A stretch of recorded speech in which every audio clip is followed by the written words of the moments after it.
जिंदगी में कभी भी अपने किसी हुनर पर घमंड मत करना, क्योंकि पत्थर जब पानी में गिरता है तो अपने ही वजन से डूब जाता है। किसी गांव में एक परिवार रहता था।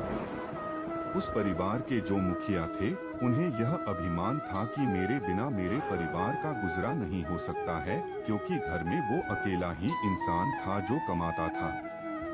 एक दिन उसके गांव में एक महात्मा आए थे।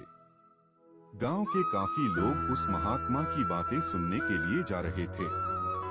ये आदमी भी उस महात्मा की बातें सुनने के लिए चले गए। महात्मा सभी को बता रहे थे कि इस दुनिया में किसी के बिना किसी का भी काम नहीं रुकता है। फिर भी कुछ लोग अभिमान करते हैं कि मेरे बिना किसी दूसरे का काम हो ही नहीं सकता है।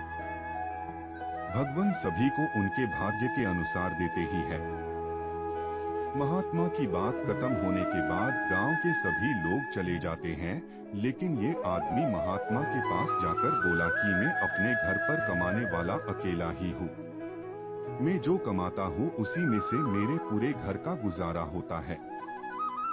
अगर मैं नहीं होता तो फिर मेरे घर से बाकी लोगों का गुजारा ही नहीं हो पाता। उसकी बातें सुनकर महात्मा ने कहा कि ऐसा कुछ भी नहीं होता है। तुम गलत सोच रहे हो। इस दुनिया में हर इंसान को उसके भाग्य के अनुसार ही मिलता है।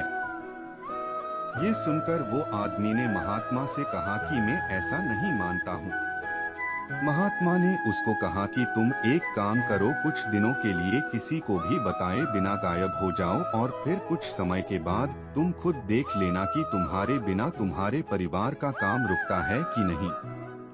उस आदमी ने बिल्कुल ऐसा ही किया और वो कुछ समय के लिए किसी को भी बताए बिना शहर चला गया। उसके जाने के बाद महात्मा ने पूरे गांव में ये बात फैला दी कि उस आदमी को शेर ने अपना शिकार बना लिया और उसकी मौत हो गई। धीरे धीरे ये बात पूरे गांव में फैल गई और गांव के लोग उसके परिवार की मदद करने के लिए आगे बढ़े। उस आदमी को एक बेटी और एक बेटा था। गांव के लोगों ने उसकी बेटी की शादी करवा दी। उसके बेटे को किसी सेठ ने अपने यहाँ काम पर भी रख लिया। कुछ दिनों के बाद सब कुछ पहले जैसा ही हो गया जैसा कि पहले था। काफी समय हो चुका था उस आदमी को शहर गए। एक दिन उसने सोचा मैं अपने घर पर वापस जाकर देखता हूँ कि वहाँ क्या चल रहा है। एक रात वो आदमी छिपकर अपने घर पर जाकर देखता है। उसके परिवार के सभी लोग बहुत खुश थे और अच्छे से जी रहे थे। ये सब देखकर उस आदमी का सारा घमंड चूर चूर हो गया। उस आदमी ने अपने परिवार से माफी मांग ली और कहा कि मैं गलत था। मुझे अभिमान था कि मेरे बिना तुम लोगों का गुजरा नहीं हो पाएगा, पर मैं गलत था। आपको इस बात का अभिमान है कि आपके बिना किसी का कोई काम नहीं हो सकता है, तो आप गलत हैं, क्योंकि अगर एक रास्ता बंद हो जाता है तो हजारों रास्ते खुलते हैं।